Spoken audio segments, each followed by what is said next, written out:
Guys आज हम पढ़ने वाले हैं द स्फीयर, जो कि बीएससी थर्ड सेमेस्टर का एक एनालिटिक ज्योमेट्री से टॉपिक है। ठीक है, द स्फीयर जो कि काफ़ी इंपॉर्टेंट चैप्टर ऑल्सो है। ठीक है, तो अभी हम देखते हैं द स्फीयर। तो सबसे पहले द स्फीयर अगर चैप्टर का नाम है तो हमें स्फीयर के बारे में डेफिनेशन तो आनी चाहिए। तो मैंने यहाँ पर डेफिनेशन लिखी हुई है। क्या डेफिनेशन है? Let C be a fixed point and P be a point which moves such that its distance from C is always equal to a fixed number. The locus of P is called the sphere. क्या कह रहा है? हमने एक fixed point मान लिया है। यहाँ पर हमने एक सी जो है हमने एक फिक्स्ड पॉइंट मान लिया है। ठीक है, और P एक ऐसा पॉइंट हमने P एक ऐसा पॉइंट लिया है जो कि हम जब भी इसको मूव कराते हैं या इसको रोटेट करते हैं सी के अराउंड, तो ये फिक्स्ड जो है एक फिक्स्ड डिस्टेंस से कवर अप करता है। मतलब जब भी हम इस पी को ऐसे रोटेट करेंगे तो ये इससे इतनी ही दूरी बनाएगी यहाँ पर भी जितने की यहाँ पर बना रही है। ठीक है, जितनी की यहाँ पर बना रही है, जितनी की यहाँ पर बना रही है। ठीक है, आई होप आपको इतना समझ में आ गया होगा। तो वही चीज़ मैंने यहाँ पर लिखा है। तो हम इस सी को क्या कहेंगे? जो सी है इस पूरे स्पेयर का, उसको हम कहेंगे सेंटर ऑफ स्पेयर। ठीक है, और ये पी पॉइंट जो है ये स्पेयर पे लाई करता है। ठीक है, तो इतना आपको समझ में आ गया होगा। तो अब हमने जो कांस्टेंट डिस्टेंस है हम इसको कहते हैं रेडियस। ठीक है, तो यहाँ पर से यहाँ तक की सीपी की जो डिस्टेंस है उसको हमने यहाँ पर रेडियस आर से डिनोट कर दिया। तो ये भी आर होगी और ये भी आर होगी और ये भी आर होगी। ठीक है, तो अब हम सबसे पहले, ये तो बेसिक सी चीज़ है जो कि स्पेयर की डेफिनेशन हमको आनी ही चाहिए। ठीक है, क्योंकि चैप्टर का नाम ही स्पेयर है तो हमें स्पेयर की डेफिनेशन तो आनी चाहिए। तो अब हम पढ़ते हैं जो इसमें इम्पॉर्टेंट है, जो इस चैप्टर जहाँ से स्टार्ट होता है वो है इक्वेशन ऑफ स्पेयर।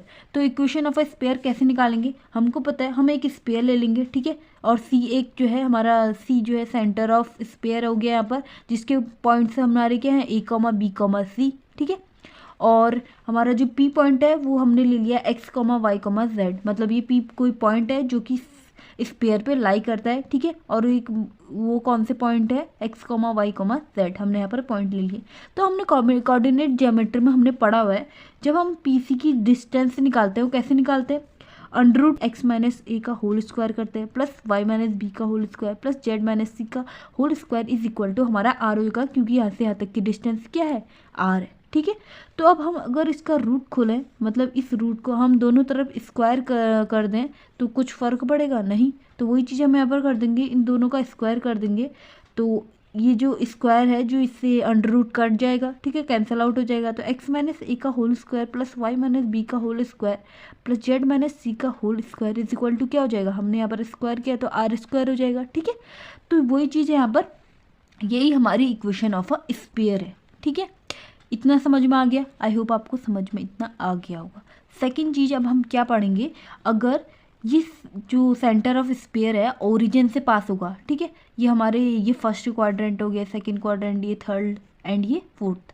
तो अगर हमारा जो सेंटर ऑफ स्फीयर है वो ओरिजिन से पास होता है, इसका मतलब 0,0,0, तो हम ए बी सी की जगह क्या रख लेंगे? 0 0 0। ठीक है, तो वही चीज़ मैंने यहाँ पर की है। तो x माइनस 0 का होल स्क्वायर, वैसे ही मैंने y माइनस 0 का होल स्क्वायर किया, क्या आएगा? y का स्क्वायर ही आएगा। वही मैंने प्लस z का square is equal to r का स्क्वायर हो जाएगा। ठीक है, तो यहाँ पर से हमारा तब की इक्वेशन क्या हो जाएगी? जब सेंटर से होकर जाएगा हमारा स्फीयर, तो x square plus y square plus z square is equal to r का स्क्वायर हो जाएगा। ठीक है, ये हो जाएगी तब की इक्वेशन जब हमारा सेंटर से हमारा स्फीयर जो है पास कर रहा होगा। अब सेकेंड चीज़ हमारा, ये तो होगी हमारा इक्वेशन ऑफ अ स्फीयर। अब हमारा जो मीन है वो है general equation of a sphere. तो अब हम पढ़ने वाले हैं general equation of a sphere. ठीक है, तो जनरल इक्वेशन, सबसे पहले हमको ये इक्वेशन मैंने जो लिखी हुई है, हम क्या करेंगे? हम यहाँ पर सेंटर ऑफ स्फीयर का जो पॉइंट्स है हम x1 y1 और z1 ले लिए हैं। ठीक है, और p है जो हमारा x y z हमारे यहाँ पर पॉइंट्स हैं। ठीक है, तो हमने क्या किया है? इस इक्वेशन को, जो हमने ये इक्वेशन लिखी थी, इसको एक्सपेंड कर लेंगे। ठीक है, तो मैंने यहाँ पर ए बी सी सेंटर ले रखे थे इस स्पेयर के, लेकिन यहाँ पर मैंने x1 y1 z1 लिए हैं। ठीक है, तो हम क्या करेंगे? मैंने इस इक्वेशन को इस तरीके से लिख लिया है। ठीक है, हम इसको एक्सपेंड करेंगे तो यही इक्वेशन लिखेगी हमको। तो x square plus y square plus z square minus 2x x1 minus 2y y1 minus 2z z1 plus x1 का स्क्वायर प्लस y1 का स्क्वायर प्लस z1 का square minus r square is equal to 0। अगर आप इसे खोलोगे तो यही आएगा। ठीक है, तो अब क्या करना है हमको? इसके बाद हमको x1 की जगह माइनस x1 की जगह हम u पुट कर लेंगे, ठीक है, माइनस y1 के is equal to v put कर लेंगे एंड माइनस z1 के is equal to w put कर लेंगे।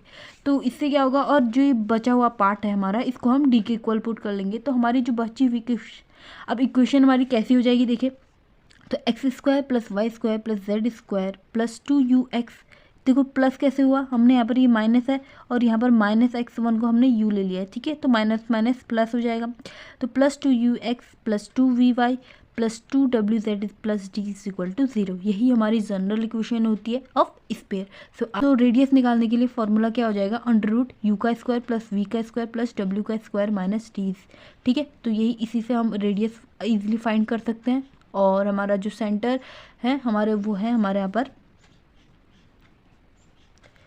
क्या है, minus u comma minus v comma minus w। I hope आपको पूरा समझ में आ गया होगा कंसेप्ट। आज के लिए इतना ही, तो तब तक के लिए बाय बाय।